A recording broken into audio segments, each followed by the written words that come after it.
Hola oyentes de Radio Sefarad y bienvenidos una semana más a Milim, la historia de las diásporas de la mano, como siempre, de la historiadora argentina Alicia Benmergui. ¿Qué tal? Bien, bueno, en todo caso, sí, bueno, historiadora, trabajo con historia. Hay tanta gente que nunca hizo historia, pero que se dice historiadora, así que bueno. Sí, tiene que ver con todo una historia que a mí me parece fascinante y bastante intrigante, que tiene que ver con cuando nosotros llegamos a la historia de Gracia Méndez o su sobrino. Ellos ya tienen una fortuna muy, pero muy grande. Y la curiosidad que yo tuve es cómo esa gente logró hacer esa fortuna, cómo llegó a obtenerla. Y entonces acá hay toda una cosa súper interesante de cómo anduvieron estos judíos conversos, estos criptojudíos, o marranos, como les decían, cómo recorrieron el mundo. Tanto es así que, bueno, que se les decía aquí, yo creo que nosotros ya trabajamos sobre eso, que estaban acá en el norte, en Bolivia, con el tema de La Plata. En ese momento Bolivia todavía no era Bolivia. Y entonces, cómo se llevaban de acá la plata de contrabando. Y todo el mundo decía que, bueno, que estos eran judíos conversos o qué sé yo. Bueno, lo cierto es que hay toda una historia que es mucho más intrincada y hay historiadores que ahora se pusieron a trabajar con estos temas. Y lo más interesante de esto, después voy a buscar el nombre de este hombre con el que estoy leyendo cosas súper interesantes, que es cómo circularon por el mundo, así como por todas partes, y bueno, también estuvieron en China, y la historia de que yo voy a contar un poco hoy es la historia de estos judíos que estaban en Macao. Y bueno, entonces dice, y además hay una cosa muy importante. Estos historiadores que trabajan con estos temas en los lugares donde los nazis no actuaron con el salvajismo y con la crueldad que lo hicieron, que es en Europa Central, y bueno, también estuvieron, es cierto, en Italia, pero se conservaron en los conventos o en muchos lugares se conservó documentación que se puede seguir el rastro de toda esta gente. Lo mismo en Portugal, y uno puede saber de dónde salieron, a dónde se dirigieron. Eso es extremadamente interesante y además valioso, porque son fuentes ciertas con las que trabajan, no es gente que escribe porque le parece o porque le gusta el tema. Bueno, entonces tenemos aquí que hay una presencia sefaradí, que la vez pasada lo dije, pero repetirlo no está mal, que solo fue documentada en la segunda mitad del siglo XVI, más o menos para 1550.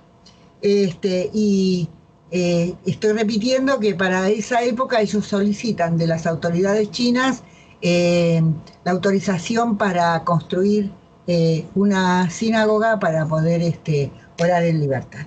Pero bueno, más de esto no pasó.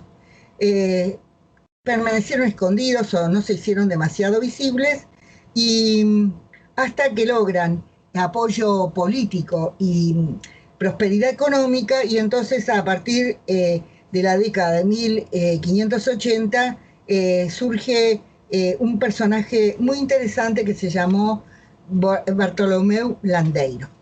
Y Bartolomé Landeiro era uno de estos judíos que recorrieron los 8 mares eran, ¿no? Porque todo el mundo habla de ellos, y lo más curioso es cómo se conectaban desde la lejana Asia con México. Han recorrido el mundo. Y bueno, cuenta que Landeiro llegó a la India en 1559. Y después anduvo recorriendo distintos lugares de Asia, hasta que en 1570 se instaló en Macao, donde se casó y tuvo 2 hijas. Se llevó 2 sobrinos de Portugal con él, porque también acá, hoy no lo voy a terminar, o porque no me da el tiempo, decir de que eran del centro y del norte de Portugal esta gente. Dice que prácticamente del Algarve no eran, así que las fuentes son certeras, están trabajando con material donde han investigado las actas de nacimiento y todo lo que es necesario para poder dar una información como esta. Y dice que cuando él se mandó un informe a Europa sobre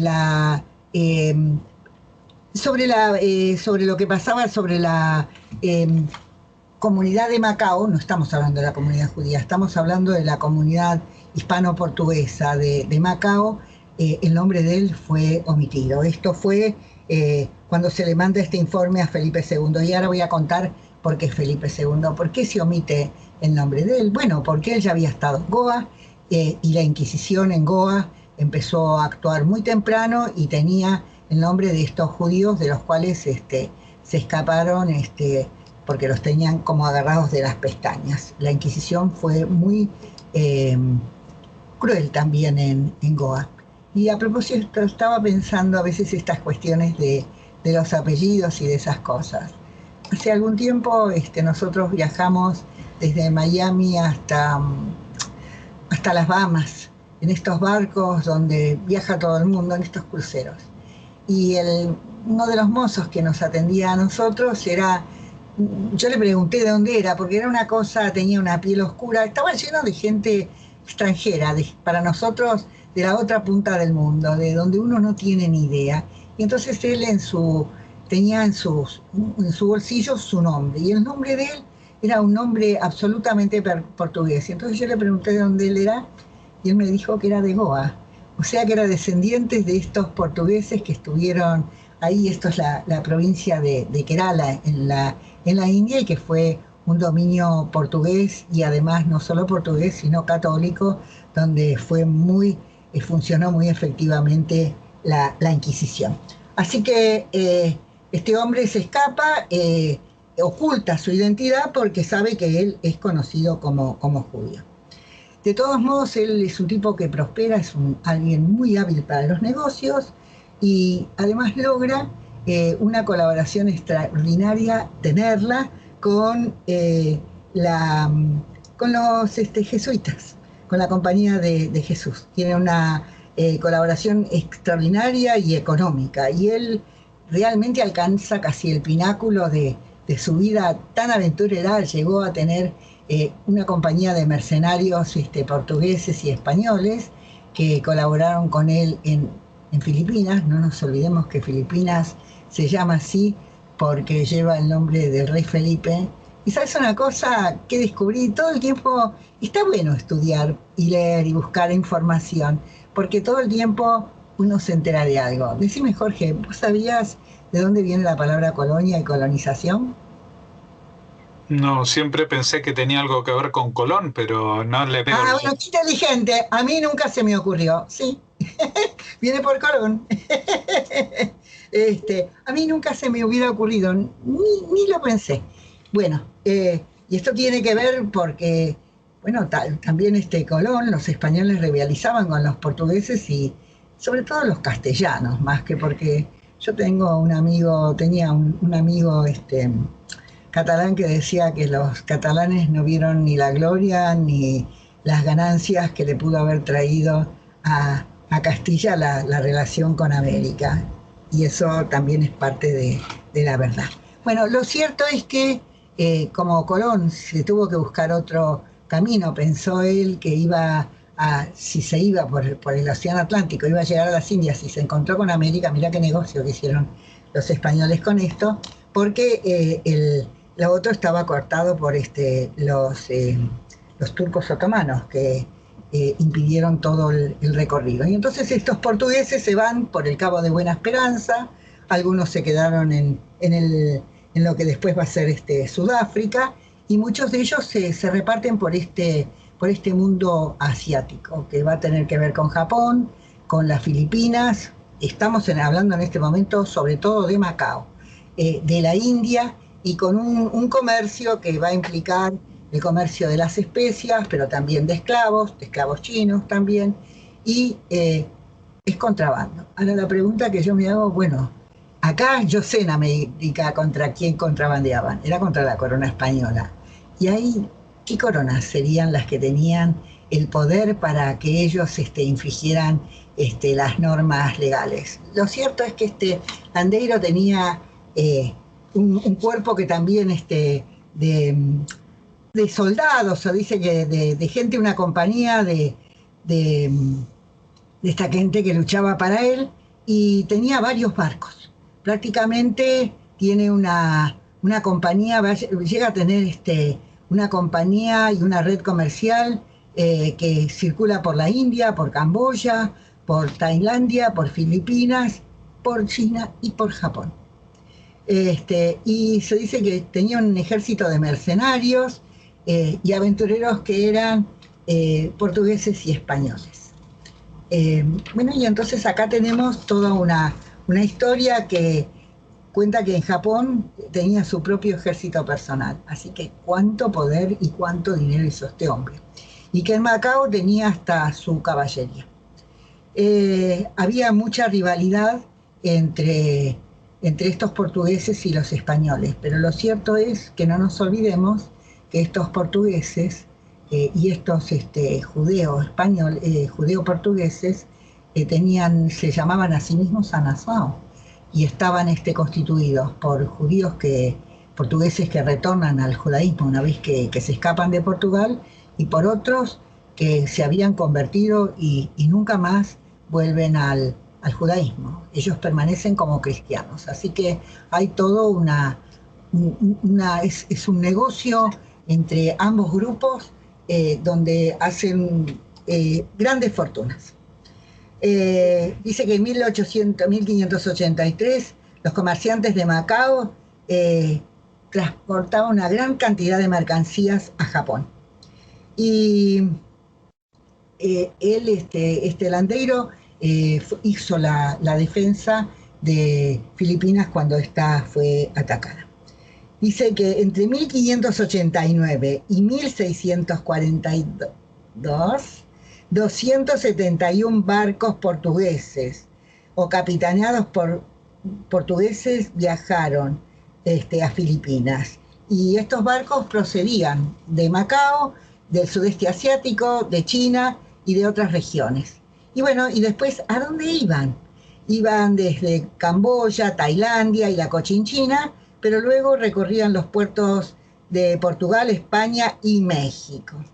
O sea que era un comercio internacional a gran escala y tenía que ver con el resto de lo que manejaban en otros lugares. No nos olvidemos que tenemos la historia en lo que es el virreinato de Nueva México, de cómo estos judíos hispano-portugueses estaban ocultos, y la primera vez que los agarra la Inquisición se escapan por los pelos de que sean de poder ser juzgados, pero que ya en la segunda, bueno, finalmente terminaron ejecutados ahí.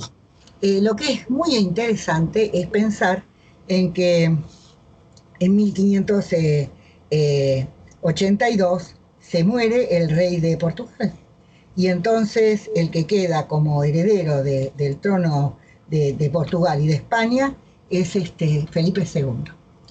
Y entonces dice el texto que en algunos, y lo que empiezan a hacer los judíos que vivían en Portugal, empiezan a escaparse. Buscan lugares de refugio. ¿Por qué buscan lugares de refugio? Porque no tenían ninguna duda de las persecuciones y de lo cruel que era la Inquisición española, el Tribunal de la Santa Inquisición. Y entonces el temor de caer bajo sus garras hace que se dirijan a otros lugares, entre ellos América, en una serie de lugares, y donde ellos entran con falsas identidades. ¿Qué es lo que va a pasar en esto?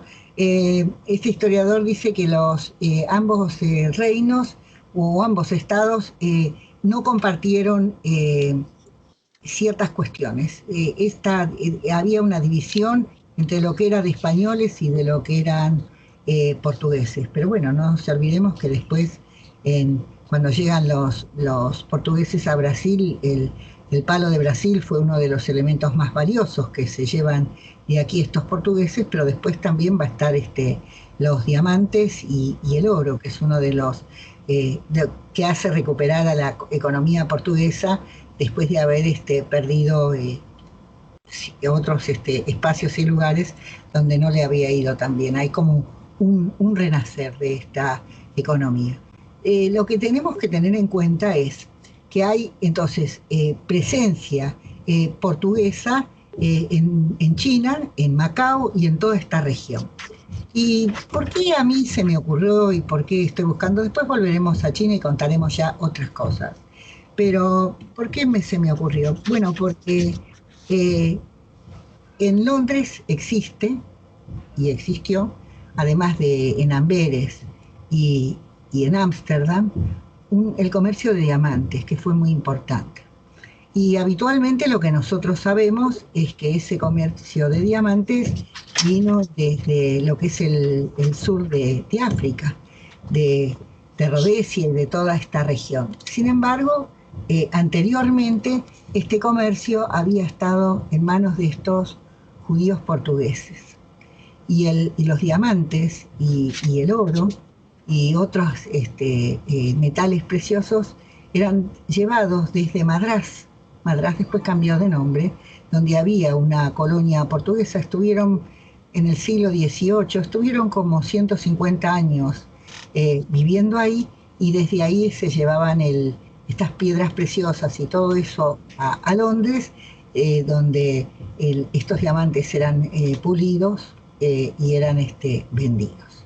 Así que hay toda una serie de informaciones o todo eso que no estaba tan completa como uno podría haber supuesto.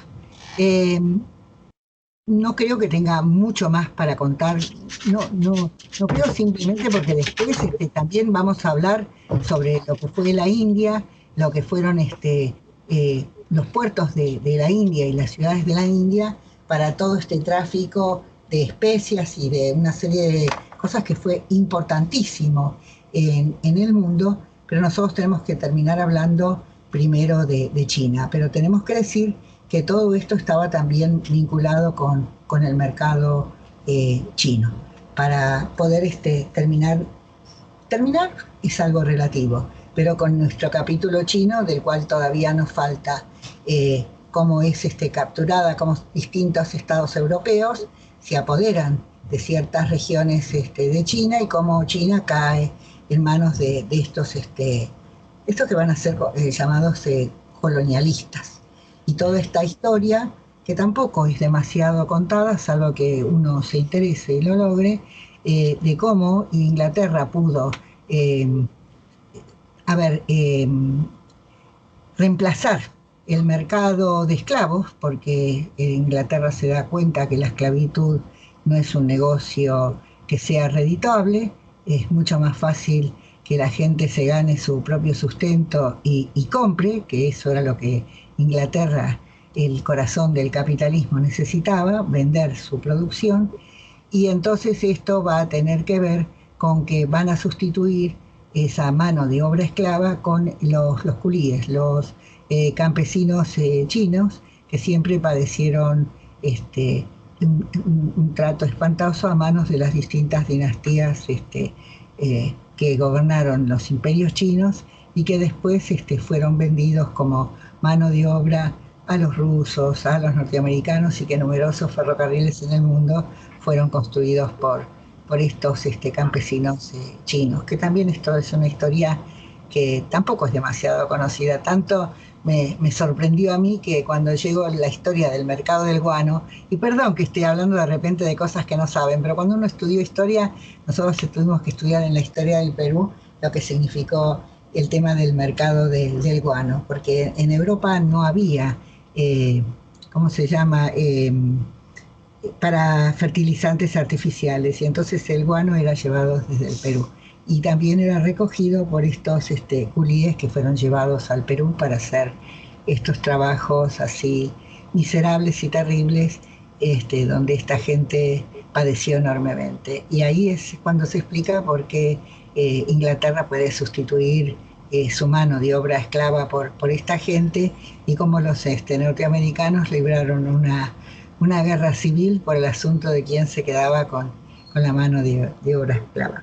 No sé si querés decirme algo más, Jorge. No, yo creo que que ya se ha explicado bastante bien esta presencia portuguesa en China, y seguiremos hablando de China en próximas entregas. Será dentro de 2 semanas aquí en Milim, la historia de las diásporas, y nuevamente contigo, con Alicia Benmergui. Muchas gracias por habernos atendido, Alicia. No, gracias a ustedes por poder contar esas historias que siempre son fascinantes por todo lo que uno va descubriendo en estos relatos, y porque además hay historiadores que prueban nuevos temas.